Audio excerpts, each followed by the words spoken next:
it looks like you're in good shape. Go ahead. Okay. Thank you, Your Honor. Good afternoon, Mr. Burman. Good afternoon. My name is Alona Sharon. I represent Mr. Mosteller.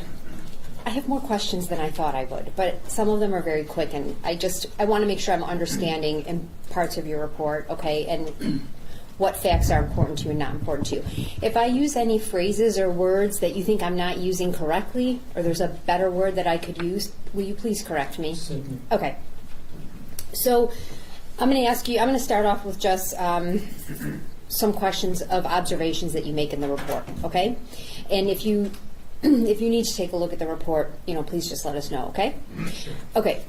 So in your report, you made a note of the pressurization rate at the time that Thomas received treatment. Do you recall that? Yes, I do. Okay.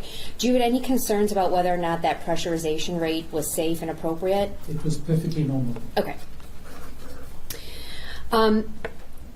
If at that rate to fully repressurize or depressurize the chamber at the end of treatment Yes. is about 10 minutes. Is that fair? From 280A, yes. Okay. You talked earlier about if there was an emergency in the chamber, how quickly the chamber could be depressurized, correct? Correct. Okay. And I think your testimony was at 2 ATA, it would be 1 minute or 60 seconds, I think you said? Correct. Okay. Are there health risks associated with depressurizing a chamber at that rate? No, well, it depends on the patient. Okay. The most important thing is that the patient is not breathing normally. If they're having a seizure and they're holding their breaths, then you're most likely going to end up with a barotrauma of the lungs. But a normal breathing person, no, you will not harm them. That's typically the rate of ascent of a scuba diver. Okay. 40 seconds. So, and we may have a different opinion about whether or not there's a risk of a child putting that cord around their neck, but if that were to happen and the child's breathing was impeded, Yes. and he was brought up at a rate where it took 60 seconds to accomplish depressurization, Yes. there would be health risks posed to him then, It correct? would be if he's holding his breath, yes. Okay.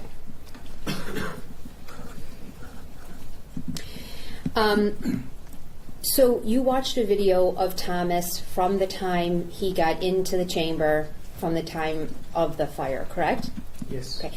Did you make a final count or tally of how many times he moved around, turned over, sat up, laid down? No, I didn't. Okay. Can you give an educated guess as to how many times he moved around that chamber? If you've been prior to the fire, just before the fire, probably 5 or 6 times. And what about during the total duration? I didn't count during the total duration, but he moved around, but it wasn't anything noticeable. He never moved the sheet until just before the fire. Okay. Is the moving of the sheet important to you? Yes. Can you explain to me why? The mattress is conductive. The sheet provides a degree of insulation against the mattress, so once you're at charge and you then touch an insulated surface, you're going to get a discharge. Okay. So now you're going to take me out of order of my outline, but that's fine. Something being conductive, so the Yes. mattress being conductive Yes. in the hyperbaric chamber, Yes. that's a good thing, right? It's a good Yes. thing in terms of fire safety. I know that's a really kind of crass, simple way, but I am not a woman of science. So the fact that the mattress is conductive is good in terms of safety, yes? Correct. Okay.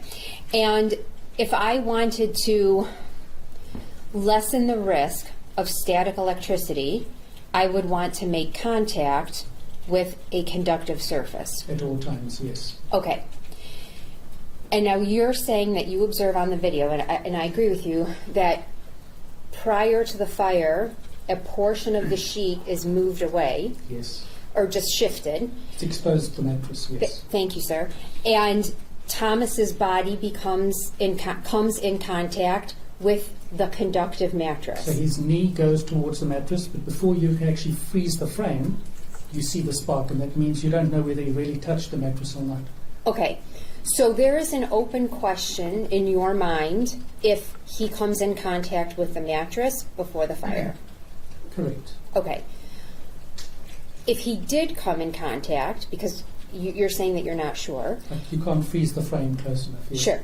So if he did come in contact with this conductive grounded mattress, Yes. those are all words that are accurate, correct? Conductive grounded Correct. mattress.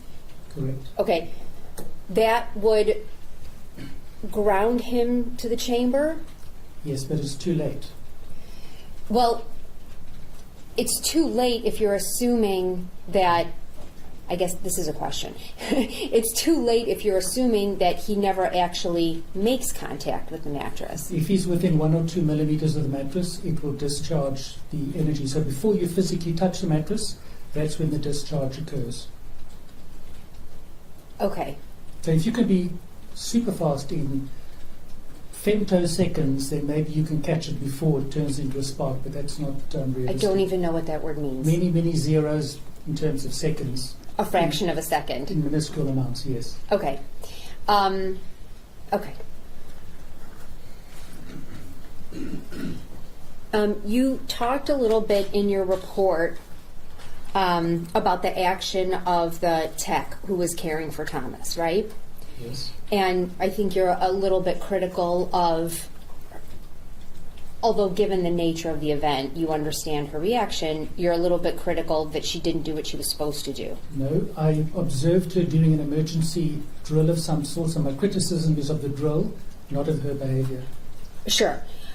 And you noted that she first switched off the chamber master valve, correct? Around the corner outside of the room, yes. Okay. And that shuts off oxygen to all of the chambers? Yes, it's a zone valve. Okay. So that will depressurize the chamber in which Thomas was in and the one on either side, correct? Eventually. It'll take quite a long time before that happens. Okay. So is turning off that valve not as fast as the dump switch? Absolutely, not anywhere close. Okay. Are you aware of any chamber fires that resulted in injuries to a tech and a patient's family member due to the end of the chamber exploding? And so in the chamber, the Yamanashi chamber in Japan, the wife was trying to open the door with her husband burning on the inside. And because the chamber wasn't structurally strong enough, the ends blew off the chamber and she was killed as a result of that. So she went through a masonry wall behind her. Okay. And also, I think a doctor was injured also in that. The attendant, the technician as you call them, yes. Okay. And that was in 1996, right? Yes, if you say so. Okay. I know more or less. Okay. Is it reasonable for a tech to have some concern of going into the room to hit the dump switch as opposed to the valve so that they're not potentially in the zone of getting hit by an exploding chamber? I mean, is that a fair concern It's to not have? a fair concern because even when we know that the chambers rupture, they don't rupture unless she hangs over the door. She would have got a fright because the gas blew out of the ends of the where the door is, vertically and up and down, so she wouldn't have been struck. As to the fear at the time, I can't speak to that. Some people would, if you see what it looked like, some people would be nervous. Okay, fair enough. You just make an observation on page 4 in your report, some information regarding high quality pressure gauges. Yes. Do you remember that language? Yes. Okay.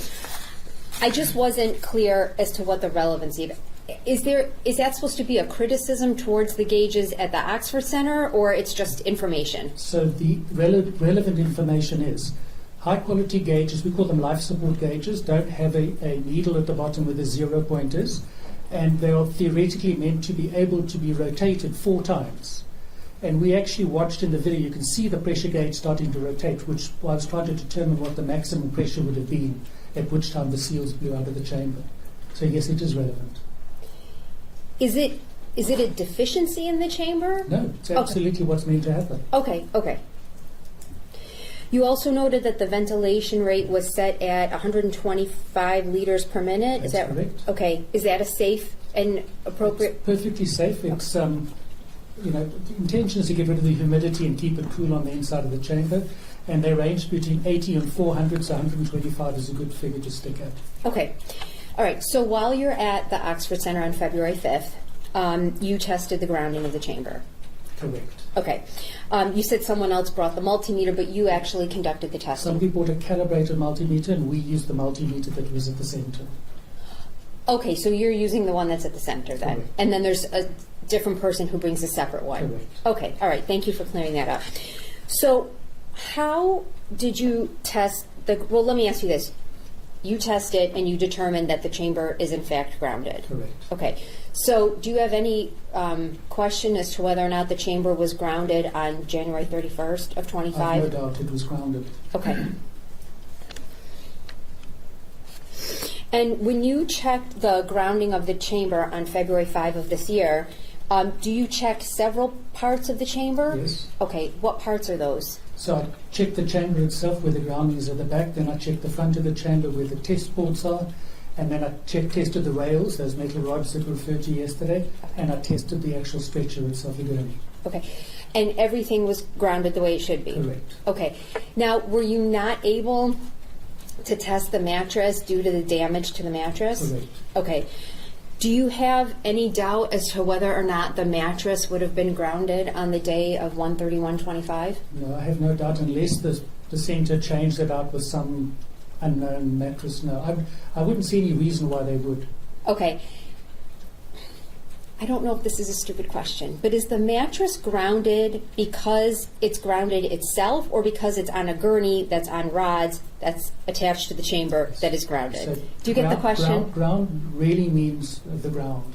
So there's a direct connection between the mattress and physical earth. Okay. Ground is earth. Okay.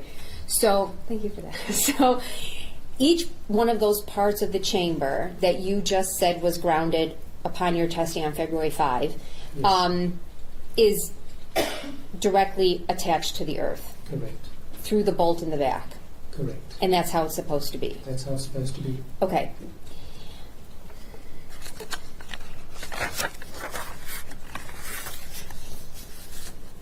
You put in your report that the resistance between the chamber and an independent power outlet earth point Correct. was observed at 0.4 ohms. Correct. What does that mean? So the code... Like, in real simply, if you can. Or, if you want, you can just tell me why I can tell you why, but probably the easiest answer is the code requires that the difference in resistance, they call it impedance, between the chamber and the electrical ground shall be less than 1 ohm.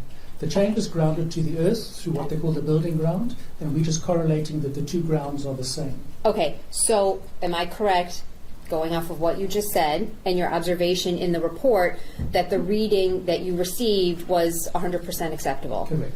And does that also indicate the finding of grounding?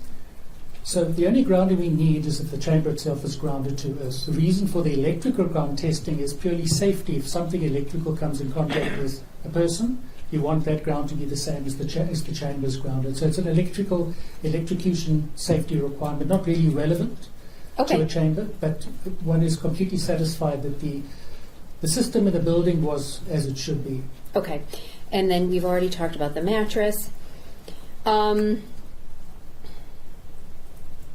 You noted that there was continuity established between the stretch rails, the stretcher, and the unanodized strips on the top of the stretcher, correct? Correct. Okay, is that just another way of saying that everything is grounded? Yes, we're basically checking the interface between the mattress and the stretcher. Aluminium that's oxidized is not conductive, and those strips are unanodized aluminum that are conductive. Okay. So the strap, the wrist strap that we've talked about, Yes. that is conductive, correct? Correct. Okay. The mattress is conductive. Correct. The stretcher is conductive. Correct. The rods are conductive. Correct. The chamber is conductive. Correct. Okay. But your concern is that, so let's go back to the comment you made about the sheet that's on top of the mattress. Yes. Does that lessen the conductivity of the mattress? Yes, it does. Okay. Is there like a percentage you can give? It will vary between zero continuity and depending on the mass of the person and the thickness of the sheet, you can start to get millions of ohms readings. Okay. So for those of us who don't understand that, if there is zero conductivity, that's the best, right? That means it's the most conductive or the zero least? conductivity means there's no conductivity, means there's no grounding. Okay, so we want a high number. Correct. Okay, so that high number is going to be decreased based on the thickness of the sheet Correct. and The mass of the person. so the size of the weight. Correct. Okay, so if the sheet compromises the conductivity of the mattress. Why does the industry allow the use of sheets? I mean, you would agree with me that the use of sheets in a chamber, according to the manuals and safety standards, is A-OK, correct? Yes, correct. Okay. Given that it meets certain material requirements, textile requirements, correct? Correct. Okay. But by the industry allowing that, and by Seacrest allowing that, Yes. they're essentially undercutting the safety benefits of a conducted mattress, yes? No, if the patient's grounded, it doesn't do that. Okay, so If the patient's ungrounded, then there would be a major concern. okay. Or it could be a major concern if the patient is grounded, but the wrist strap pulls out in the middle of a treatment, correct? Okay. I mean, you don't think that that's outside the realm of possibilities, right? That can happen. 'Cause It happens. okay. So at the moment that happens, thank you very much. So at the moment that happens, there's increased risk because there's this sheet in between the patient and the conductive So mattress. as long as the sheet remains over the mattress, the risk is not there. The problem is if you move the sheet off the mattress and you then touch the mattress, you're going to ground the patient. Isn't that a good thing? No? Well, it's a good thing ultimately, but the problem is that the patient has charge and then grounds against the mattress, you're going to get a spark. It's going to discharge. It doesn't discharge on a nice, long, slow curve. It's an instantaneous discharge. So let me put it this way. Sure. Typical electrostatic charge measured on a hospital bed in a hospital, but it's between 5 and 15 kilovolts, 5 and 15,000 volts. That's a very high number. And if you're going to discharge that instantaneously, you're going to get a spark. As those two surfaces come close to each other, it's going to deionize the air is going to become conductive, and you get essentially transmission of the spark, of the charge. Okay. So the sheet moving increases the danger The sheet uncovering the mattress increases the danger. if the patient isn't wearing a strap, or in both Correct. scenarios. No, if the patient's not wearing a strap. If the patient has a strap on, they're already at as about close to zero as you could reasonably get. Okay.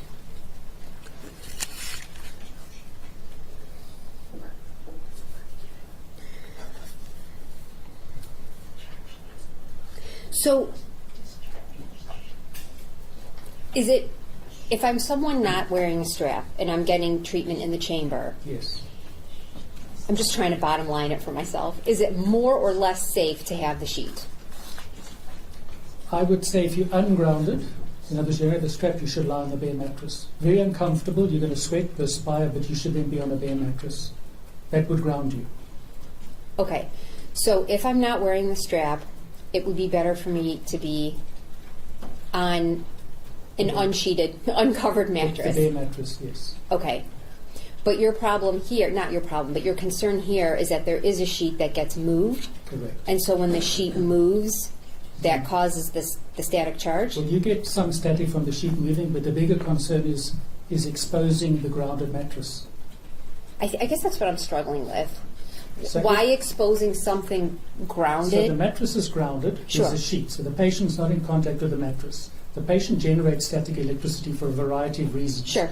So while they're on a non-conductor sheet, there's no So there's a build-up leading. because There's of a it. building, a build-up. And if you take the sheet away, then the moment they touch the mattress, they're going to run all of that 15,000 volts down to the ground. Okay. It only took you 5 times, but I got it. That's not your fault, that's fine.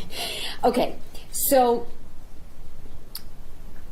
then you know what, let's talk about movement in the chamber. Yes. Okay.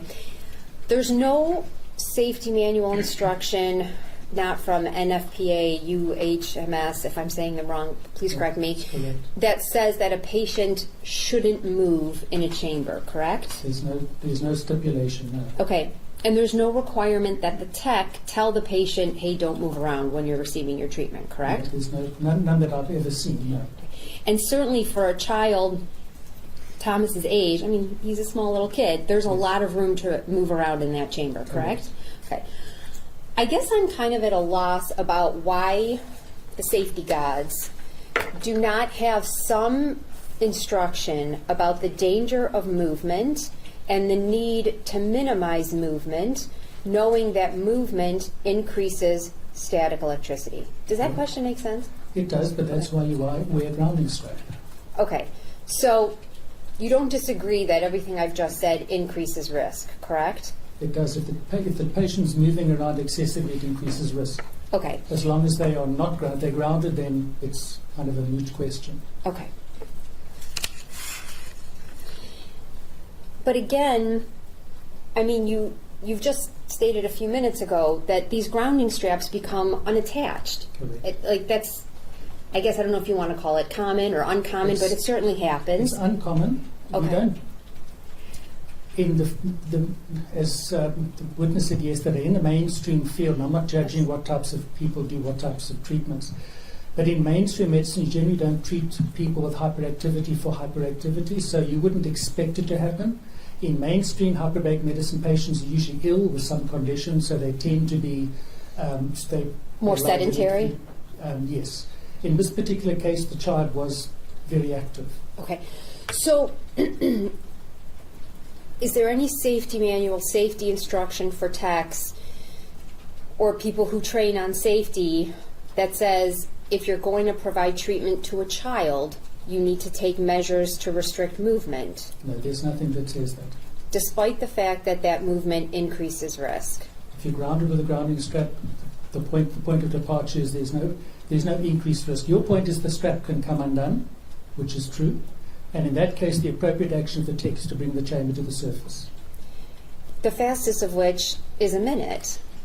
It doesn't matter. You just bring them to the surface. You don't hit the panic button. Okay, you just but bring them up to the surface. I understand that, but look, on your direct, or maybe it was on one of the other crosses, I mean, one of your stress points was how quickly this happens, right?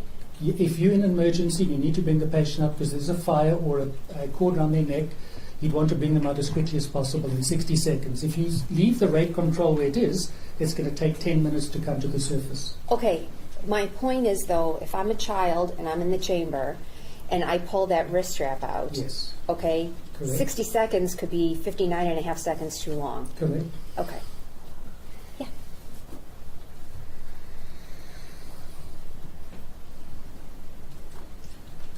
Oh, right. I think you guys said this, but I'll ask. Okay. I'm going to ask you one more mattress question. Sure. I thought we had moved on from there. But, okay, if the mattress has no sheet on it, okay, Yes. so the patient is in direct contact with the mattress, Yes. that patient would be grounded, correct? Correct. Which also means there would be no energy discharge or spark, There will correct? be no build-up of charge. Correct. Okay.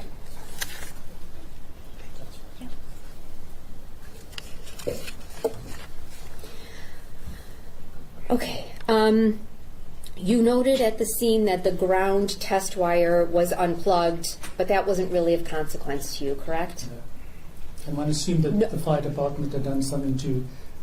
They don't understand really what these chambers do, and they probably would have thought fire, electrical. Let's get rid of any electrical conductors. Okay, so always the way I phrase that question, the answer is never actually. So when you say no, you're confirming that it was not of concern to you. Correct. Okay, thank you. That's my fault. Okay, in your report you said that there's no evidence that a chamber grounding test procedure was conducted. Is that you saying that there was no evidence that someone checked the grounding daily? That sentence was very confusing. Read it again, please. Oh, sure. You put in your report that there was no evidence that a chamber grounding test procedure was conducted. Correct. Okay. Was that your observation after watching the video that no one had checked No. the grounding? Okay. Sorry. So what? So there are two grounding checks you do. Sure. You check that the chamber is grounded, and that depends on the safety director or the manufacturer's requirements. So there'll be a scheduled check for that, maybe once a week, once a month. It really depends on the security of the building and so on.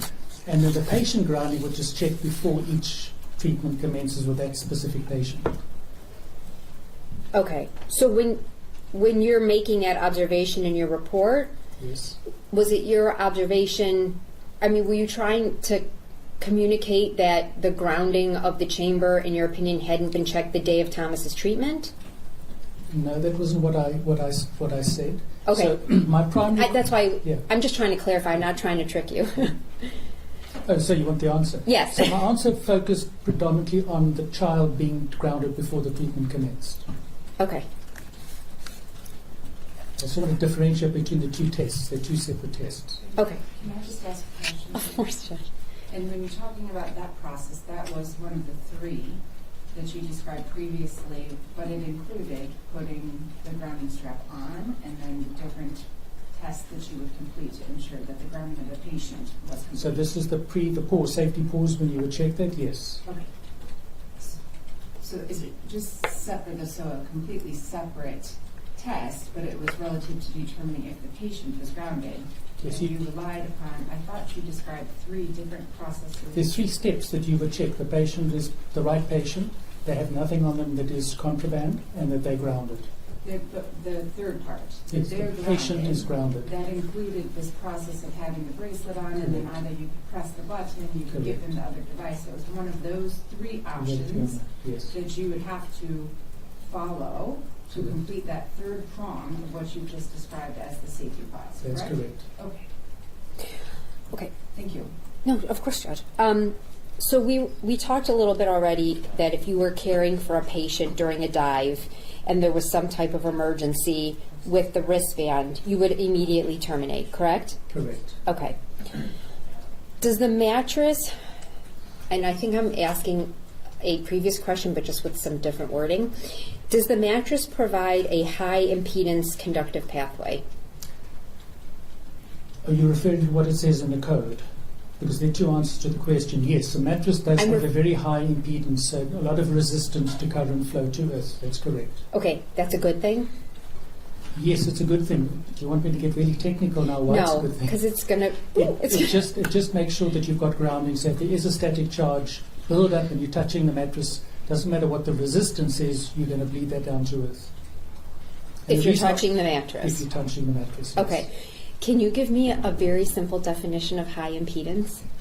So in this context, the word impedance is misleading. There needs to be high resistance to current flow. Okay. Okay.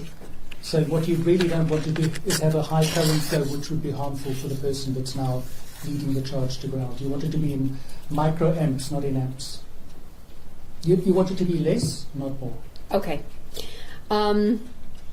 You talked about the pillows. Yes. And that you observed that the filling of the pillows was 100% polyester, but the pillowcase was 100% cotton. Correct. Okay. Is there anything, any safety manual that says a pillow filling cannot be made of polyester? Because the safety manual that everyone cites really only addresses the cases, not the actual pillow. Do you agree? And that doesn't address the cases, it addresses all materials that go into the chamber need to be either 100% cotton, and in terms of the clothing, a suitable polyester or polymer cotton blend. Okay. So are you referring to 14.3.1.6.6?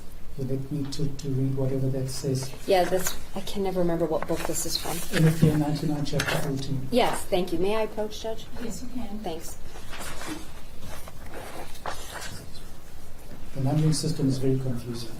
I'm sorry? The numbering system is very confusing. So the part in yellow, Yes. so all other fabrics are used in the chamber, such as sheets, pillowcases, and blankets, shall conform to 14.3.1641. Right, and then if you refer back to that, that's where, I just took that one page out. That refers back to cotton. Okay, so you think that this tells an operator that the fill of the pillowcase also has to be 100% cotton? So if you read elsewhere in mattresses and fillings, it will cover that it needs to be flame resistant or flame retardant in accordance with Underwriters Laboratory, and they give a whole specification. And if you ask me if it says there in wording that the pillow itself cannot be 100% polyester, I don't believe you'd find those words. Okay. But it would be absolutely non-compliant with any of the other specifications. Okay.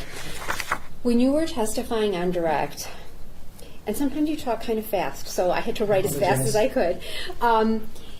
You were I thought you made a comment about the pillow that the filling isn't as important as what's covering the pillow. No, I did not say that. Okay. Something having to do with what the pillow would be rubbing up against. Yes. Okay. So when you said that, was that in reference to the filling or the case of the pillow? So the filling and the case, not the pillowcase, Because obviously filling, it's not a pillowcase that's filled with polyester. It's a cover Sure. just full of polyester, and the pillowcase goes over that. So you've got three surfaces that are now rubbing against each other. So you're going to most You have the likely filling, the case, the filling. the cover, Sure. and the pillowcase. Yeah. Yes. Okay. Yes. And so what were you going to say? You've got three different surfaces rubbing against each other, so you're going to generate a fair amount of static. Is there concern in static being generated between, well, what you're calling the cover? That's what's holding the filling together. Correct. Is the cover 100% polyester? I cannot tell you what the cover was. Okay. Just said the filling is 100% polyester. Okay, so if the cover, Yes. which we're differentiating from the pillowcase that we all use in our house. Correct. This is the cover holding the filling together. Correct. If that's 100% cotton, Yes. which you don't know if it is, I don't know what it is. that's fine. Yeah. Does that lessen the likelihood of static because it's up against a 100% cotton pillowcase? So now you're going to get really technical again. So if It's really a 100%, yes or no If question. it's 100%, well, it's not that easy. If it's Okay. 100% polyester In the pillow. in the pillow inside and the pillow covering, Okay. then you're not going to get excessive static buildup because they're similar similar materials. Okay. But then when that rubs against the cotton, that's when you're going to start stripping off electrons and generating a charge. Okay. And then what if the cover is cotton? Then you will still get static buildup, but it won't be between the pillowcase and the cover. It will be between the cover and the polyester. Okay. Thank you for that. Would it be important for you to know if the child's underwear was 100% cotton? I'm not sure why you're smiling. Because it's a commonly asked question, and okay, let me just give you a yes or no. So if the underwear was cotton but had a elastic spandex waistline, I would not be concerned specifically if the patient was grounded. I don't regard that as being a particular risky issue. And from my previous experience and other fires that I've witnessed, the spandex, the elastic does not burn. In fact, often it survives the fire. So from a fire point of view, no. But from a static point of view, that's not something that we want to have. Okay. And what about nylon? Nylon, anything that's not 100% cotton is going to generate. The pajamas, the problem now is between the pajamas and the underwear. That's what's rubbing against each other and generating static. Okay. So you said that a couple weeks ago you received the forensic reports? Yes. Okay. So you would agree with me that there's some indication that there was nylon, spandex, and rayon Correct. in Thomas's underwear, correct? Correct. Okay. Which should not have been there. Which, if they're not grounded, no, it shouldn't have been in there. Well, does the grounding, I mean, these safety protocols aren't, look, it doesn't say if the patient's grounded, they can wear whatever they want in the chamber, right? To be fair. Correct. Okay, Correct. and if the patient's grounding, your sheet can be 100% silk, as nice as that would be. And night silk is specifically banned, but I get your point, yes. Okay, so, I mean, I understand and I respect that you're very much focused on this wristband, okay, on the safety wristband. But I guess what I'm trying to get at, though, is that there were materials in that chamber that should not have been there. No, it talks about a suitable blend of polyester and cotton. And you might want to argue that you have a spot that is 100% polyester and 100% cotton. But to me, that would be, look, at the end of the day, you're going to generate static electricity. And some people, the witness said yesterday, don't allow underwear into the chamber at all because they can't. There's always elastic material in the underwear. So you will get built up a static from the underwear rubbing against the pajamas. That's fact. And is it going to be more so because there's evidence of there being nylon and rayon and spandex? It will be more so, yes. You won't have cotton against cotton, you'll have cotton against spandex. Okay, which would generate, More static. okay.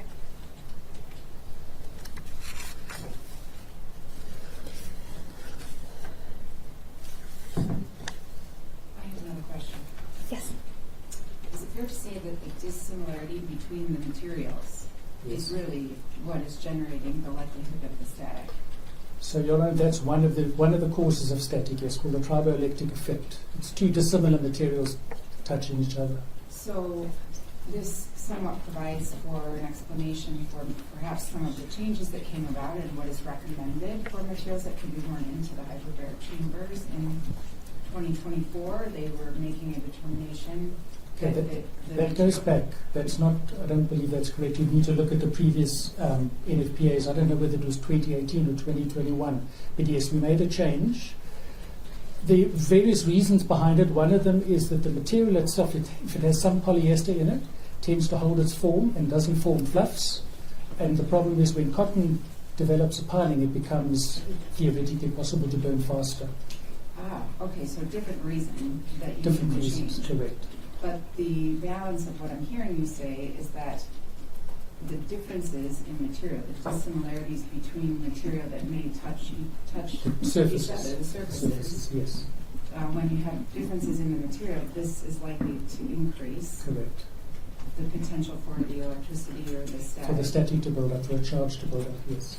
And the question that was posed to you earlier about utilizing a mattress only with no sheet for a person that is not grounded, Correct. despite that not being the recommendation to follow for industry guidelines, that person would have to begin their session on a mattress with no sheet to be Correct. considered grounded. Correct.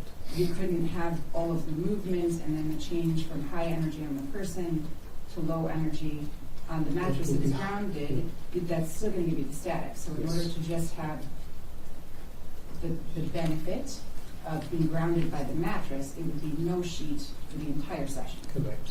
Okay. Some part of the human body in contact with a mattress The entire time. the entire time. Okay. Okay. Judge, are you? I'm done. Okay. You keep asking some good questions. Oh, so I thanks, just want to make sure that I'm understanding everything. So I apologize for interrupting. No, that's fine. So you observed various cleaning solutions, Yes. correct, in the facility? Okay. Yes. And these weren't in the chamber suite. They were in a separate room. Is that right? Correct. Okay.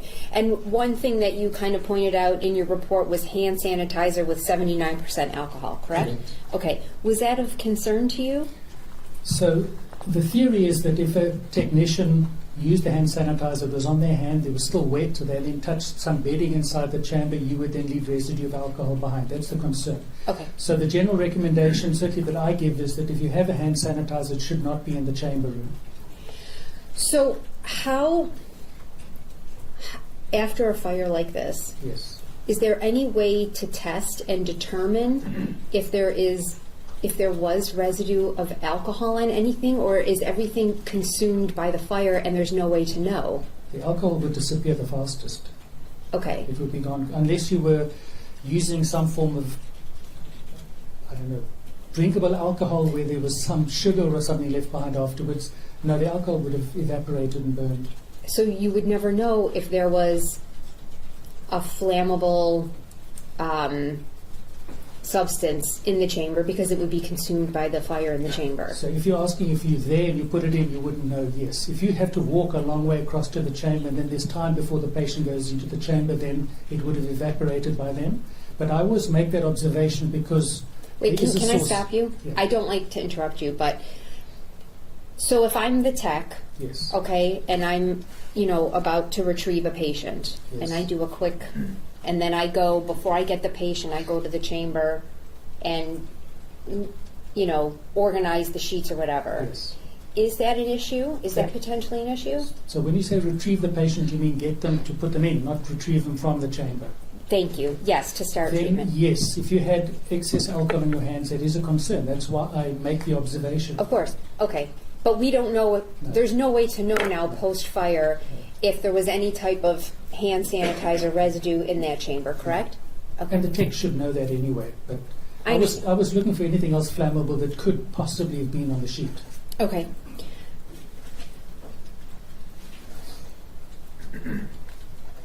So I was going to ask you if you were aware of any lab testing indicating traces of alcohol in the chamber, but it sounds like what you're saying, you wouldn't be able to test for it after the fire, correct? Not unless it was heavily scented with something that wasn't combustible. Okay. Was the facility using appropriate detergent? Did you make an From what observation? I could see, yes. Okay. It was what we would call relatively inert. Okay.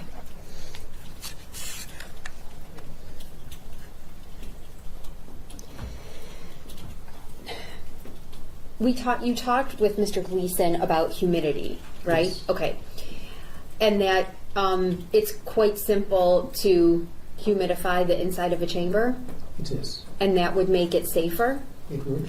Because it would make the likelihood of static electricity... It would dissipate. It would just... Okay. Is the humidity in the chamber suite itself relevant? No. Okay, so we don't care about the, I honestly didn't know, but I thought it was an interesting question. So the humidity in the suite is irrelevant, it's the humidity in the Inside chamber, under pressure, yes. Okay, so if you put a humidifier in the suite, it wouldn't affect the likelihood of static electricity in the chamber? Inside the chamber once the door is closed, correct. Okay. And so the humidity in the atmosphere, how humid it was the day of the fire, relevant, not relevant? Not relevant. Okay.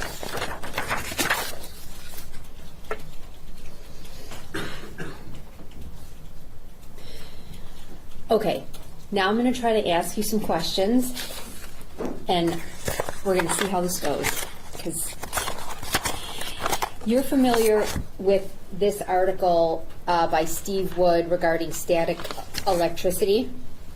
They're published in the Hyperbaric Safety. I think in this little... That's Hyperbaric Medicine, but there's one called Hyperbaric Facility Safety, yes. Okay. So I've read this article, I think 9 times now. I think at 8.5 I finally started to understand it, so I want to ask you some questions, okay? Certainly. Okay. So, I just know this isn't going to go well. Is this the one that was from 1997, or the one that was a later update? No, that's the history of fires that you're referring to. Right. Okay, so what, can you just tell me when this was published? I didn't catch that part. So, it's actually not in, well, let me see if it's I in. guess it would be contained within. Do you know when this paper is from? Do you want to take a look at it? Sure, I don't know the date, but it'll be in the late 1990s because the book was first published in 1999, I believe. Because I wrote 2 chapters, I know more or less when the book came out. Okay. And they did that before then, so Okay. it would have been in the 1990s. Is this, the findings and opinions in this paper Are interesting, yes. are interesting? Yes. Are they valid? Are they scientifically valid? This is not a scientific experiment, so there was a lot of things that you wouldn't have in a scientific paper, but taken at face value. It's interesting because things that one might think would combust relatively easy with static do not combust. Okay. But they put an alcohol swab in the thing without pressure inside the jar, and one static spark ignited the alcohol. Right, so we're going to get to that. Okay. I want to try and go step by step so I Sure. don't mess this up, okay? Part of the takeaway that I got from this, and I want you to tell me if I'm right or not, and just be blunt, okay, is that, okay, first of all, the measurement MJ, is that millijoule or megajoule? So is it a large M or a small m? Okay. Now, mega is large, Okay. milli is small. That actually makes sense, so I can follow that. Okay, the takeaway that I get from this article is that a spark created by human movement Yes. is unlikely to ignite a fire unless there are multiple sparks in a very short period of time that have a certain amount of strength. I know that that is not the right word, but I'm trying to do the best that I can. So the answer to the question would probably be no. Okay? So the article talks about testing materials in different pressures, including 100%, correct? Correct. 100% oxygen. Correct. Okay. There's a part in this paper, and so it includes 100% cotton, 100% polyester, facial tissue, cotton gauze, Vaseline gauze, human hair, and an alcohol prep pad. Correct. Okay. The fact that you know this by heart is terrifying. Okay, so they test these materials at a pressure of 2.4 ATA. Correct. The chamber at Oxford Center is at 2, correct? Correct. Okay. All materials, with the exception of the alcohol prep pad, were tested in a 100% oxygen environment, same as the chamber, Correct. and no ignitions were noted after 30 sparks. Correct. Okay. Explain that to me. Because we have 100% cotton in the chamber that Thomas is in, right? The sheet, the pillowcase, so on and so forth, his clothing, presumably. And we have a spark, and we have this horrible fire. This testing seems to suggest that one spark isn't enough. So can you explain to me what I'm So if missing? you were doing this thing scientifically, you'd look at the material from different ways. I won't say it's misleading, but it gives one a false sense of security, because what we're likely to see in the chamber, we know we had a fire. The only way for that to have happened was the cotton or whatever material ignited would need to be in a state where it can burn easily.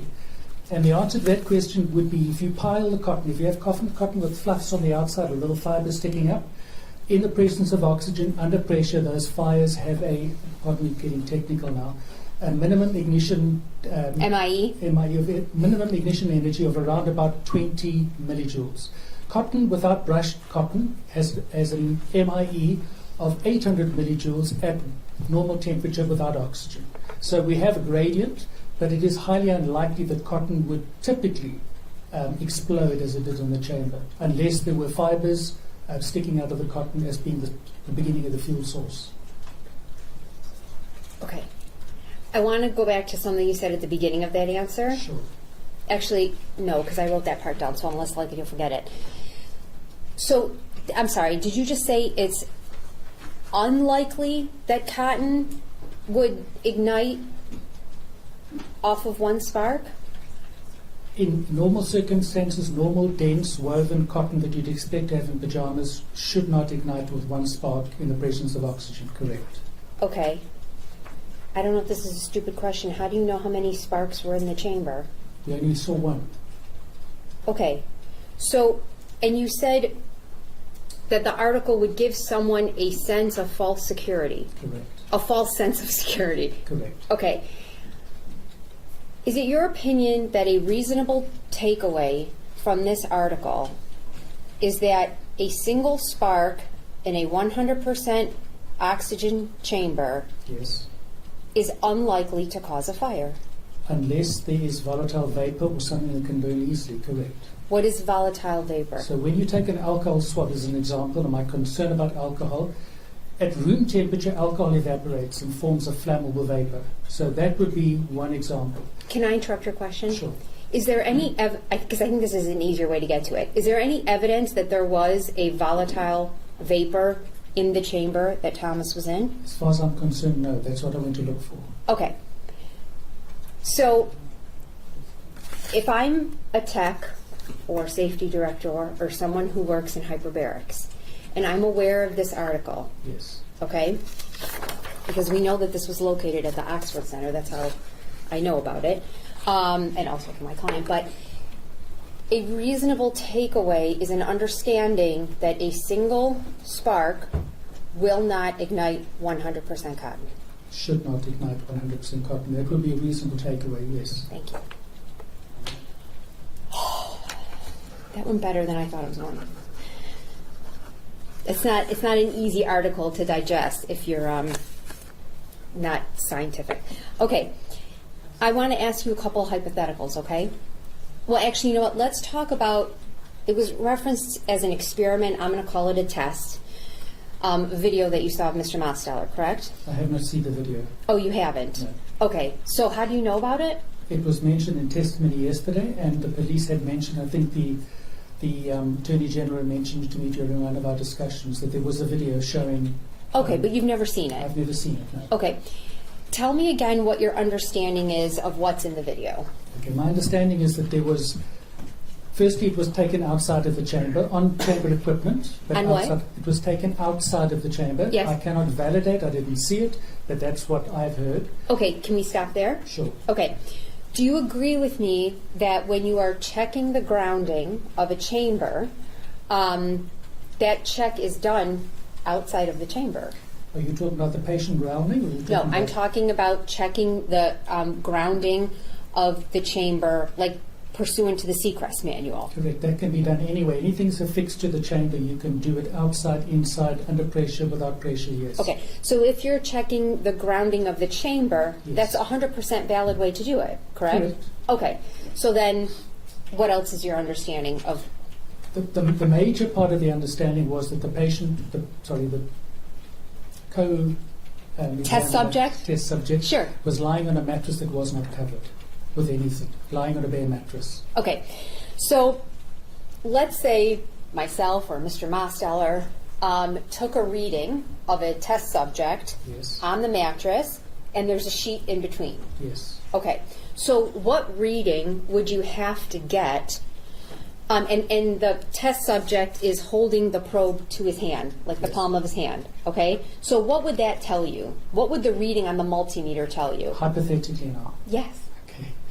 If there was a reading on the multimeter, then it would indicate that there is conductance through the patient, through the cotton sheet onto the mattress. Okay.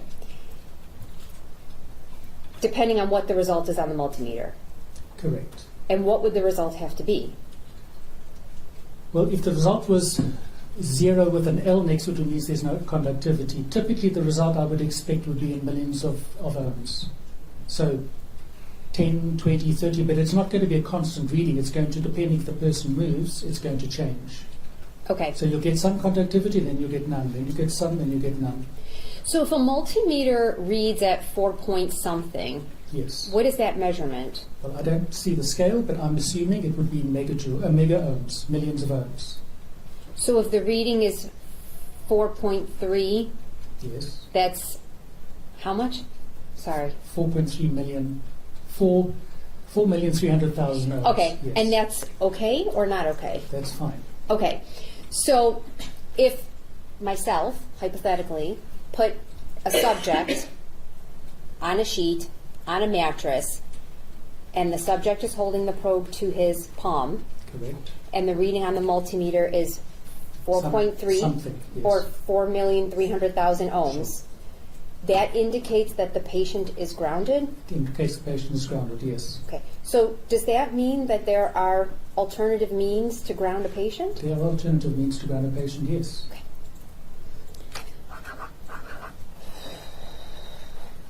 You were asked about Tom Fox. Do you know of, and you kind of know him, but not personally, certainly you've heard him speak. I haven't heard him speak. I've just seen his name on a advertisement for the AHA annual Oh, conference, I think. I'm it sorry, was. I I've thought- never met him, Okay, never spoken to him. and you haven't heard him present? No. Okay, I must have misheard you. Are you familiar with an entity called the IHA? IHA. Yeah.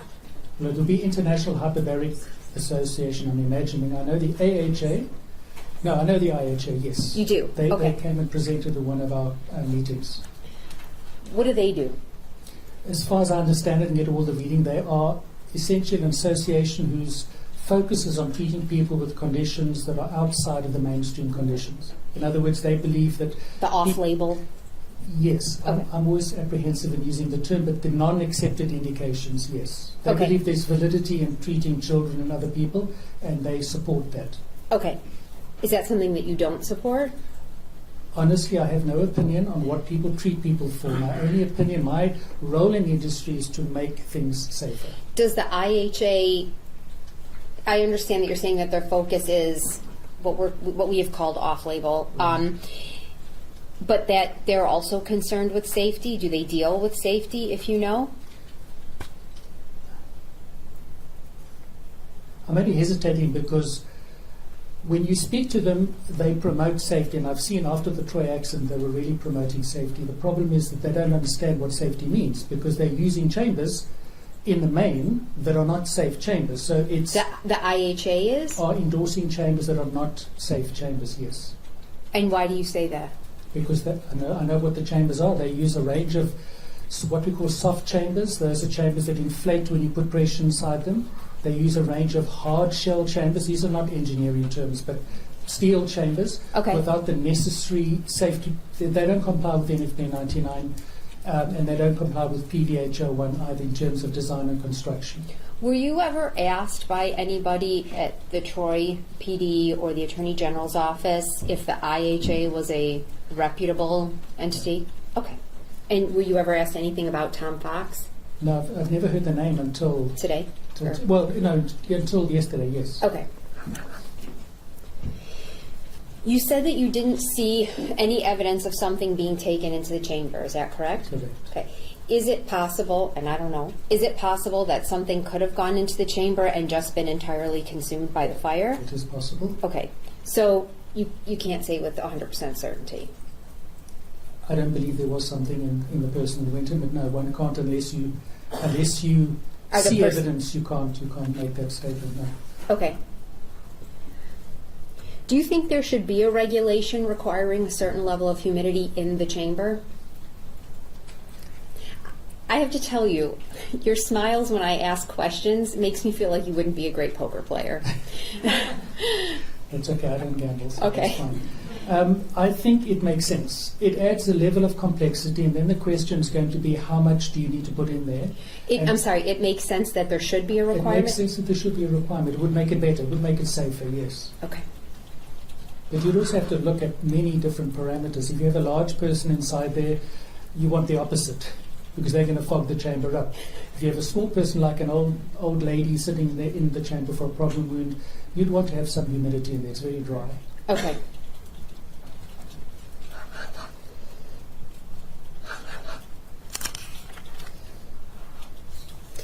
So the safety pause, okay? So first of all, I mean, can we agree that you're not really going to question a 5-year-old if he has various things? It's more something that you're going to maybe question the mom or the caretaker about. So I shouldn't be sexist and assume it's a mother. That doesn't matter, but no, you would interrogate the caregiver, the guardian, whoever was there with the child, but you would still, in that case, pat down the child to make sure that they hadn't taken something, a toy or something else with them. So you use the phrase pat down a few Yes. times. Is the safety requirement is just to confirm that the child isn't taking it, not necessarily by way of a pat down, correct? Correct. Okay. Do you feel like that check can be accomplished by just visual observation? No, I don't. You think it has to be done by a pat down? I think that you should certainly pat down the elastic area of the underwear, because that's most likely where somebody's going to stash something, and you look at the pajamas, they're going to hang normally and you wouldn't pick it up. And if they're wearing socks and it was a vet, then I would be looking for a cigarette lighter in the socks. So you would certainly pat down the areas where you can't determine whether there is something or not. There are pockets, you pat the pockets down. Sure.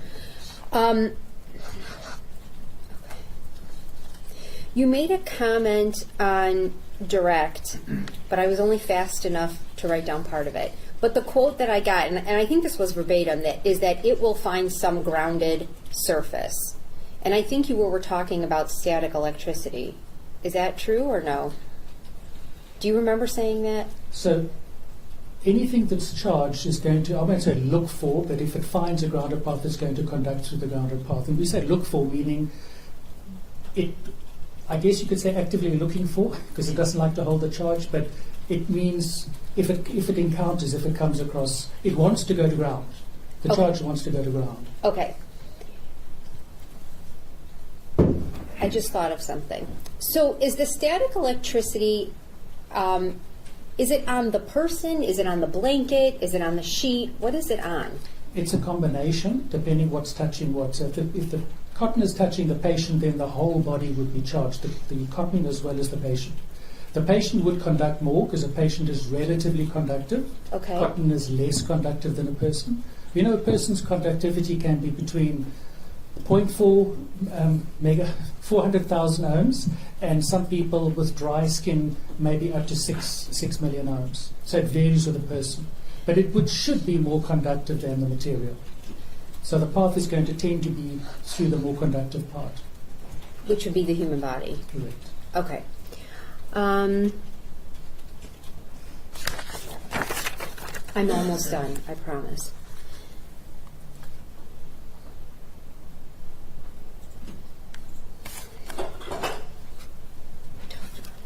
Okay. When you were testifying on direct, and you were talking about the 20 years for the chamber, so on direct, I know you said that the FDA has to have some type of lifespan, and so we have 20 years. And then on cross, you kind of talked more that there's research to support the 20 years. So, the FDA, when you apply to the FDA to sell your device, you have to give it limits. You have to tell the FDA this gas can last for 2 years, Okay. this dressing can last for 5 years, this chamber can last for 10 years. Okay. And then there's an exemption in PVHO2 that says... I'm sorry, there's an exemption? Exemption in PVHO2, which is the in-service requirements for a hyperbaric chamber. Sure. That based on visual inspection, as by a qualified person, you can extend that by another 10,000 cycles. So there's a defined life of what the acrylic tube can be.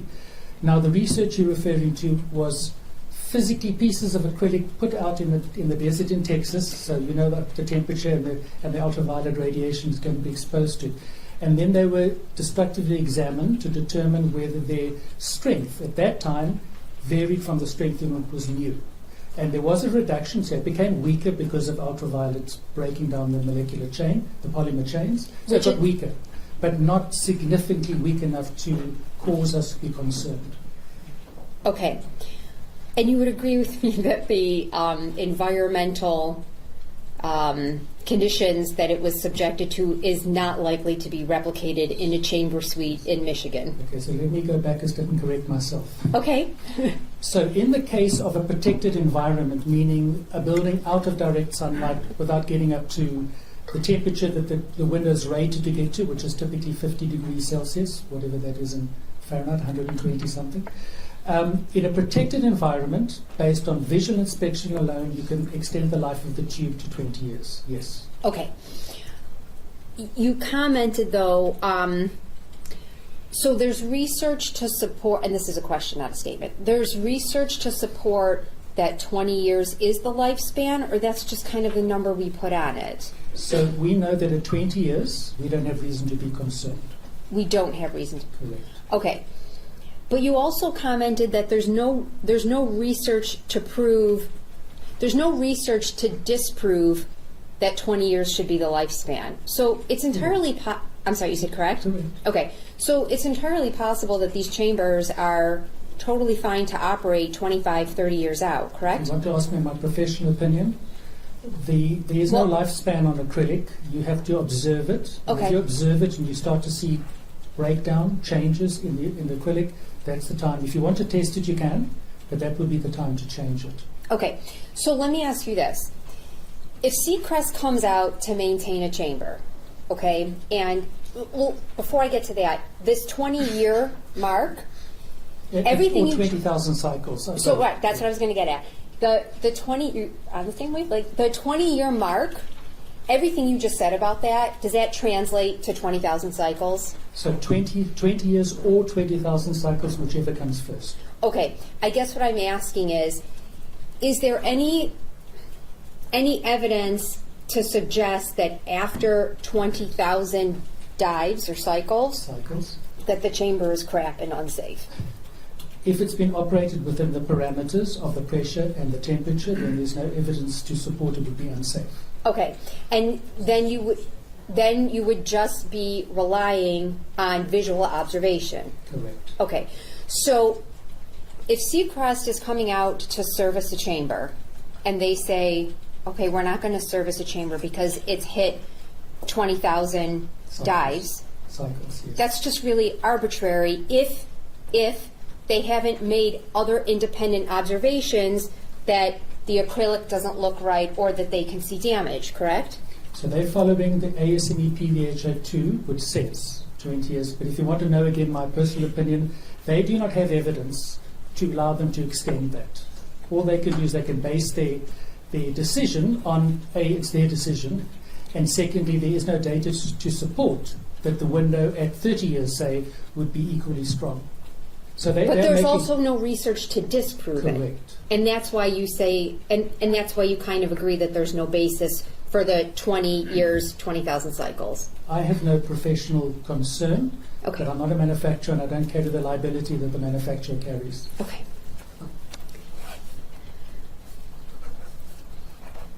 Do you, and I don't know if, can you render an opinion about whether or not the chamber that was involved in this fire was safe, or too damaged for you to have any opinion?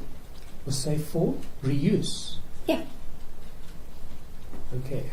So from Like, visual observation, the acrylic tube showed no sign of melting. Okay. We know it went to a very, very high temperature, so I would not reuse it. But I would say professionally, if you cut it up and tested it, it probably would be fine. Okay, so maybe I'm not clear. Let's say the fire hadn't happened. Right. Do you think the chamber would be safe for continued use had the fire not happened? On a question of safety, correct. It would be fine. It would be fine.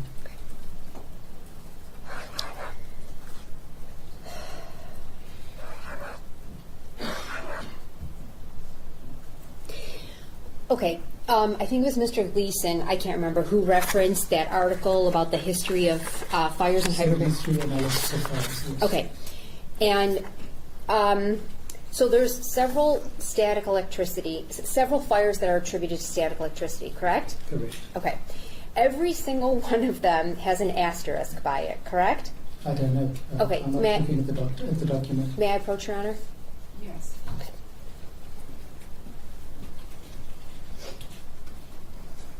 That's the article in its entirety, so if you want. So, there's it goes. So what does it say? Unconfirmed. Okay, so in this article, every incident of what's thought to be static electricity is unconfirmed, correct? If that's what's on the table, yes. Okay.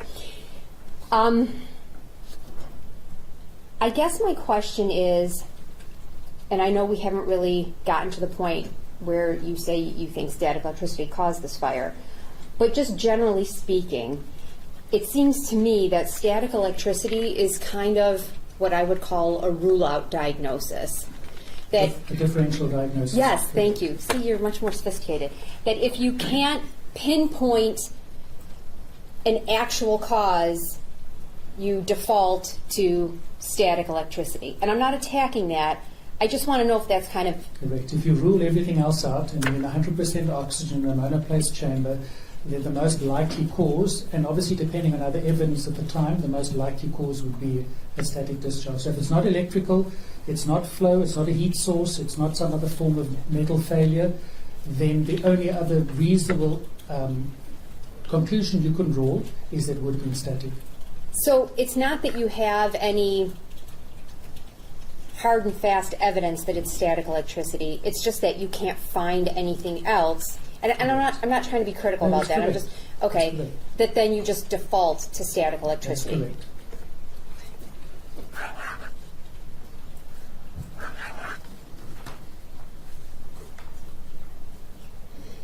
You stated at some point prior to me getting up here, and this is a direct quote, lying on a conductive mattress will not generate static.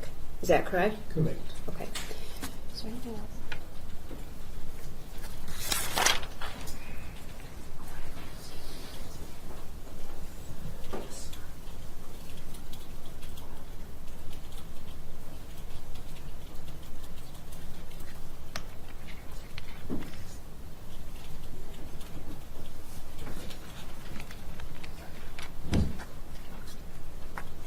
That's all I have, Mr. Burman. Thank you, and thank you for being patient with me.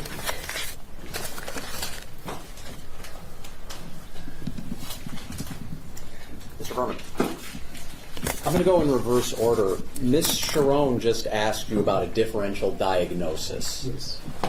Can you explain what a differential diagnosis is? It means in the absence of anything else that you can look at, and you cannot conclusively prove something, that is the most likely cause. And she asked you if there were any other causes, in your opinion, that could have started this fire. Did you see anything other than static electricity as the possible cause of this fire? I didn't see anything else, and I went in looking for that. And in fact, in the video, did you see a static discharge? I saw a discharge between the patient and the mattress, yes. Thank you. And based on all of the things you ruled out and based on the questions Ms. Sharon asked, is it then your opinion that static electricity, a discharge, caused this fire? It is my opinion.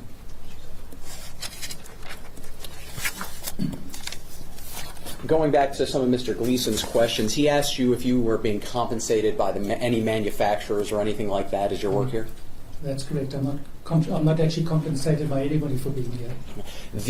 When you went to Michigan, when you came up here to Troy the first time, were you being compensated by anybody at that time? I was drawing my normal salary. I wasn't paid anything extra to come up.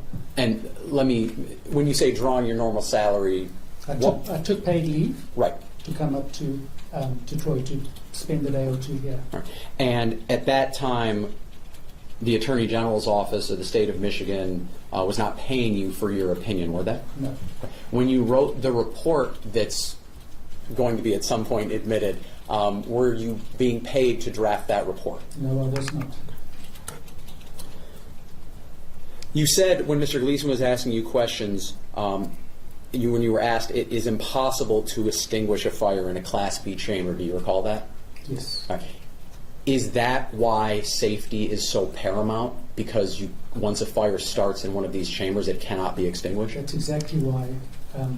Why we require grounding and the removal of anything that could have energy in the chamber, because it cannot be extinguished. Certainly not. Everything will eventually extinguish. With time, you'll run out of oxygen. But in the time it takes to kill somebody, you cannot extinguish it. Yesterday, when Ms. Hosey testified, she was asked by Ms. Hageman Clark, what does it mean if there is a fire in a monoplace, in a monoplace chamber? And she said death. Do you recall that? Yes. Do you agree with that? In a 100% monoplace, 100% oxygen monoplace chamber, correct. Just like in this case, correct? Correct. Mr. Burman, you were asked about some of your experience. Do you know how many hyperbaric oxygen facilities you've visited in your career? About 215. Have any of them used monoplace chambers without the use of grounding straps? No, none of them.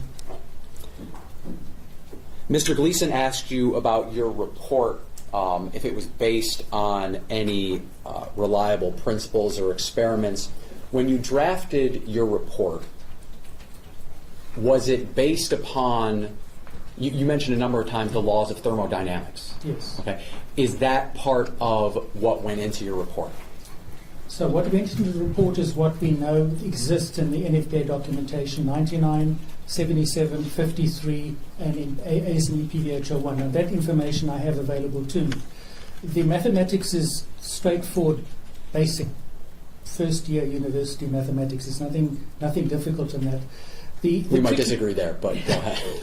The tricky part is always minimum ignition energy, because we all know what it is in normobaric, in other words, in normal conditions, as it would be here in the room. But when you add oxygen, you add pressure, it becomes somewhat more difficult to determine. And the only way to determine that is through experimentation. And on the UHMS Safety Committee, UHMS funded a project at Wendell Hull and Associates in New Mexico, where we actually physically tested minimum ignition energy temperatures, and they vary. There's no such thing as an absolute slam dunk, as you'd say. Sure, of course. So, yes, I used my own engineering and physics information in my head to draft the report. I didn't go looking on the internet for articles and other things that I wasn't aware of. And your report was not, obviously you said, it wasn't based upon experiments you did, it was based upon your observations and how that interacts with industry standards. Is that correct? And those industry standards are based upon science and math and the other things that we just discussed. Correct. Beginning to leave the witness again. I'll move along. Also, as far as that last question, are you asking that it's stricken? Yes, please. All right, I'll strike that last question and then the response that was provided. Thank you, Judge. Mr. Flood asked you a number of questions about whether or not the dive counter or the odometer had any relevance, in your opinion, to the fire in this case. Do you recall that? I do. Okay. Part of your opinion was that people at the Oxford Center were not operating in conjunction with the rules and regulations of the NFPA and the UHMS. Is that right? I object, Judge. First of all, it's leading 1. 2, it's not relevant. He said it had no bearing on why we're here today. Zero relevance. So I object two parts. 1, leading. 2, it's 401, 403. Judge, I guess the report, I suppose technically the report hasn't yet been admitted, but part of this, Mr. Burman's opinion, was that the Oxford Center staff was not operating in accordance with the rules and regulations of NFPA 99 and the UHMS guidelines. So that's what my area of questioning is going to be about.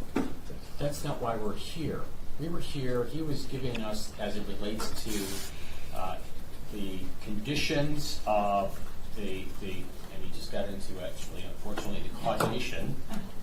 We're going to go back and talk about that exhibit, by the way, but go ahead. But the issue is, for this, as it relates to safety, and the preconditions of safety, and what took place, what didn't take place. I asked him, and I used the word unequivocally, you can tell this judge that rolling back an odometer, just because that was a press conference, but rolling back this odometer had no relevance to this case of why we're here. He said affirmatively, yes, Judge. So how is it relevant? It's just a backdoor way of trying to taint what a claim was by the Attorney General. Judge, the experts, Mr. Burman's opinion, and one of the first, because until, and I know we can go back to it, but my opinion was that Ms. Sharon opened the door to it, but his opinion was about whether or not the Oxford Center was operating in accordance with the guidelines, the rules, the procedures, whatever you want to call it, laid down by what are clearly the governing bodies in this area, the NFPA and the UHMS. So his opinion is about whether or not this facility was operating in accordance with those rules and regulations. This is a question about whether or not they were operating within those rules and regulations, and it can only be asked because Mr. Flood started asking questions about rolling back a dive meter. So again, he opened the door to this line of questioning. No. He asked it on direct examination, and that's where I cleared it up, because he brought it up on direct.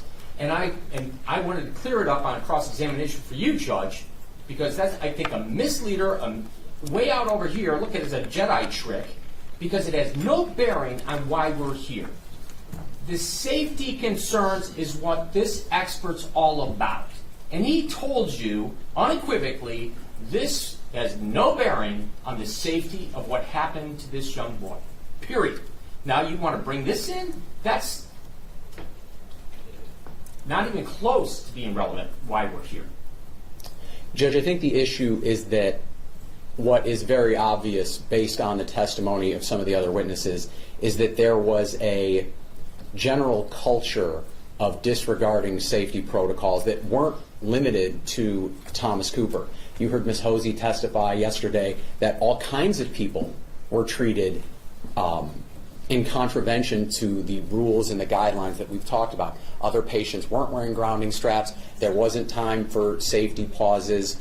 All of these things were going on. So there's no testimony about counts. There's no testimony about the odometer.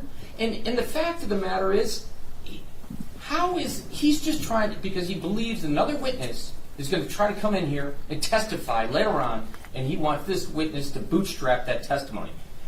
That's specifically what he did on direct examination. He's trying to bolster this witness so he can add credibility to a future witness. That's why I asked him specifically, I jumped it off at the train here, that it's not relevant to this case. It's cheating. The bottom line, I can give you all the rules of evidence you want, but it's cheating. Because this witness told you, we're not here for the odometer. We're not here to look at that, because it didn't have anything to do with his poor boy's death. So to inflame you, Judge, to bring this in, I think is a misnomer, misguiding this court and everything there is about why this young man died. Also, I think Mr. Flood touched on this, but there's just been no testimony whatsoever regarding anything having to do with counters, the number of dives, anything like that. Well, I would disagree with that. I felt like we had lengthy testimony that was provided about how lifespan is determined, why it's determined, it's required by the FDA in order for a product to be approved. But he answered all of the questions as it relates to his personal opinion on that length of time that is provided for a lifespan, and really led the court to believe that it was an issue of observation, the materials, continued observation of the materials, even if it gets past that point. But I don't know really from this testimony that's been provided from this particular witness, if it's really relevant based on what I heard to go back into that issue. Clearly the overarching issues that you've just described that you'd like to question him about in terms of safety, appropriate. But that particular point, I don't know that it would be relevant based on his testimony so far. Okay, I mean, Judge, if that's your ruling. So, and of course, if I allow you to ask the questions, then I'm going to go back and I'm going to hear about it from all four of them as well. And quite frankly, I'm very satisfied with the information he's provided based on his knowledge and observations on that point. I don't know that it would be relevant to continue the question on that particular issue. That's fine, Judge. We don't have to go round and round on it. So to the extent that that objection is sustained, the record should reflect. Mr. Burman, you were asked by Ms. Michaels, and I think we talked about it a bit when Ms. Sharon was testifying, or was asking you questions, excuse me. What exactly should a hyperbaric tech do with or to a patient during a safety pause? Okay, there were three things I highlighted. Firstly, make sure they have the correct patient in terms of giving the correct treatment, so identifying the patient. Secondly, making sure the patient doesn't have any contraband on them, anything not allowed in the chamber. It might be the material of their pajamas, it might be, in this particular case, a toy hidden away somewhere that could be theoretically a concern. And the third one is to check that the patient is grounded. According to NFPA 99, before every treatment in a monoplace chamber with 100% oxygen, in fact anything above 23.5%, it needs to be confirmed. And based on your review of the video, I think someone asked you, strictly speaking, someone could have done a safety pause off where the camera was of the video that you saw. Is that correct? Except for the last point. That's what I was going to ask. The last point where the patient's grounding is checked, did you observe that? No, I didn't. Ms. Sharon asked you a number of questions about doing individual testing to determine if a patient was grounded or not. Do you recall those questions? Yes. Okay. Is it industry standard for a patient to be grounded during a hyperbaric treatment? During hyperbaric treatment in a chamber with more than 23.5% oxygen. Sure. Correct. In this instance, would guidelines and rules and regulations call for Thomas Cooper to have been grounded? Correct. Okay. What would one have to do to perform experimentation to go against what is the industry standard? What kind of experimentation would someone have to do? You'd have to set up a protocol where you could model the typical patient. So you have somebody that represents what any patient could look like. You would need to investigate how you're going to ground them. They need to be grounded. And I think the question is whether they're grounded lying on a sheet, on a mattress, with a wrist strap, or whatever they're going to use. So there's nothing you can do to prove the patient doesn't need to be grounded. The question is how they are grounded. So we know that if you don't ground somebody in a chamber, you're going to get a static discharge. You can't argue that point. But how they're grounded, I think, is what is being asked here. And you would then perform a series of scenarios under pressure with the patient doing at least some movement. No one can lie still for 60 minutes or in some cases 4 hours and 45 minutes.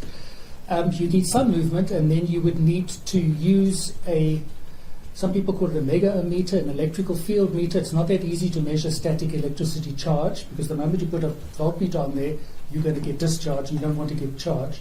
So you need to use some instrument to then determine whether the patient is grounded or not. Or, if you want to be foolish, you can physically touch something else that's grounded and see if there's a spark. Would you expect experiments of that nature to be peer-reviewed? If you're going to break the rule of NFPA 99, you have to have a very, very sound, defendable reason. So I would say yes. And based on the testimony that you've heard about Mr. Mosteller's experiments, was any of that done? No.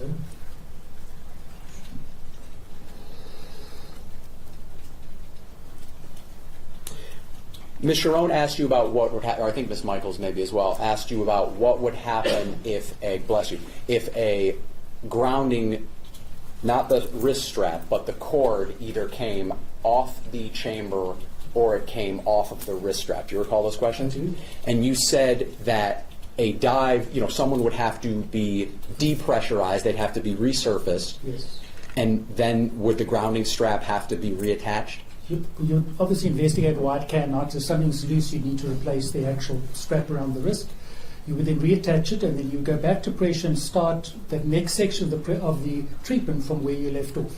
So if you've been treated for 30 minutes, you then bring the patient to the surface, reattach, take them back to depth, and then continue for the next 30 minutes. Okay. And That's the procedure. And it takes time to depressurize a chamber, reattach things, Correct. and then repressurize the chamber, correct? Correct. If you weren't wearing a grounding strap, would you have to do any of that? If you weren't wearing a grounding strap. Correct. Would you have to stop the dive to reattach something that wasn't there, I guess is my question? Yeah, I can't see why you'd stop that. I mean, the patient's not grounded when you start. Why would you be concerned? Unless you have a eureka moment, I don't see any reason for, in that case, terminating the dive. So it would be quicker to not have to worry, would it be quicker to not have to worry about depressurizing and repressurizing a chamber? Of course. There were a lot of questions about the grounding of the chamber by Ms. Sharon. Do you recall those questions? I do. Was the chamber, unequivocally, it seems like, was grounded, is that right? Correct. But is the question about whether the chamber is grounded, or is the question about whether the patient is grounded? Okay, so you need to have both, but the patient needs to be grounded, the chamber needs to be grounded, and then you're going to conduct a path down to zero potential, zero charge. So yes. So if the chamber is grounded but the patient is not, is that really the risky scenario? That is the risky scenario. And based on your observations and opinion, is that what happened here? Correct. Thank you. Ms. Sharon asked you a number of questions about whether or not there were guidelines or rules that said, patients should not move, patients should not roll around, anything like that. Do you recall those questions? Mm-hmm. And those guidelines or rules, as far as you know, do not exist. Is that what you testified to? Correct. All right. But are there guidelines, or we know there are guidelines that say you should wear a grounding strap, though. Is that true? Correct. Does wearing the grounding strap negate the requirement to say don't move or roll around? If you're wearing a grounding strap, the concern about moving, rolling around is that the grounding strap might come off, but for no other reason. You cannot be adding to your static load by moving around because you're grounded. So if you're wearing a grounding strap and you are moving around, Yes. is that a safety concern, aside from the grounding strap coming apart or It coming would not dislodged? be a safety concern now.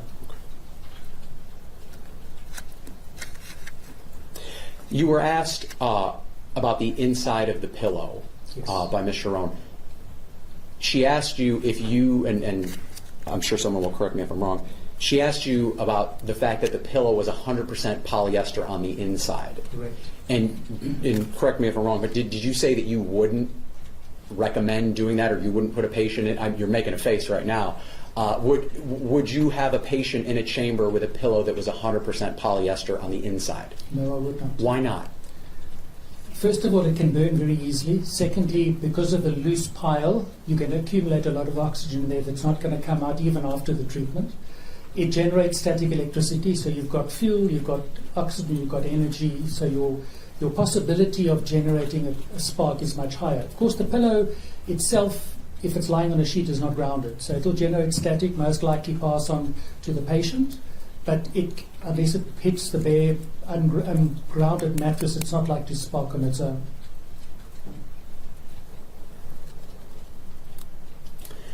We talked about tight-fitting underwear and things that aren't burning. Do you recall in one of the photographs seeing Thomas's underwear on the stretcher? I do. Can you tell the court why those would not have burned? Okay. Eventually they would have burned if you kept the heat long enough. Sure. But tight-fitting clothing of any real kind of sort that's on the body does not allow oxygen to enter the gap between the clothing and the body. So you're not going to get an accumulation of easy-to-burn situation over there. And from experiments that we've seen and from the tragedy in Florida, we can see that tight-fitting underwear is the least likely part to burn. Yeah. And even the human tissue underneath that doesn't suffer the same degree of burn. And in your opinion, is it because that underwear was tight fitting? Is that why it remained? Correct. Is part of, I'm sorry, I'm jumping backwards for a second. Part of the safety pause, is one of the parts of the safety pause to determine what fabric somebody is wearing? Correct.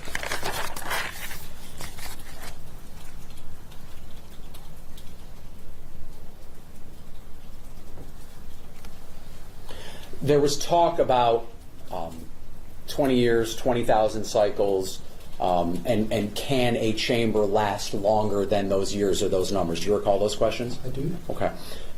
And really, I guess it's a question of, based on what you observed, was the cause of this fire some sort of issue with the chamber itself? Did the chamber not operate the way it was supposed to? No, it had nothing to do with the chamber, or the condition of the chamber, I should say. I'm sorry. Can you repeat that last part? It's nothing to do with the condition of the chamber. Thank you. Was it how the chamber was operated? It was how it was used, not the chamber itself.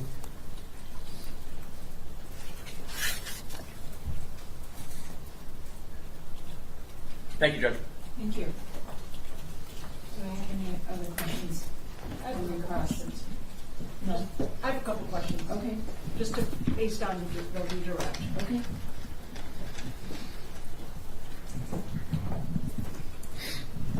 Hello again. Good afternoon. Mr. Kessel just asked you about the safety check. So I'm going to ask you some follow-up questions about the safety check. One of the purposes of the safety check is to determine the fabric of the pajamas, correct? It's broader than that, but that is included, yes. Yes. And it has been determined in this case that Thomas was wearing 100% cotton pajamas, correct? That's correct. Now, the underpants being so tight-fitting, that's why they didn't burn, correct? Correct. Being tight-fitting, they also don't create static, correct? That's not correct. Now, the underpants, do you have the results of the testing of the underpants? Have you seen the results of that material? I've seen the results of all the tests that were done and given to me. So all of those indicate that the materials were what they were stated to be. I honestly cannot tell you if there was a line item there that said underwear. I'm sorry? I could not see that there was a line item Okay. that specifically referenced underwear. There was nothing in the reports that you saw indicating anything other than appropriate materials, correct? Well, there was some spandex and nylon which we generally take note of depending on where it's used, but I was not dissatisfied or concerned by the results of the forensic evidence that had been examined. Thank you. So, in other words, the operator's review of the clothing worn by Thomas wasn't a factor as causation of this fire, So I correct? didn't see it physically take place, I'll take your word for it, but no, if she had done what it says, then it would not have been of concern, correct. Okay. Thank you. Anything else? Just brief, Judge. Just brief.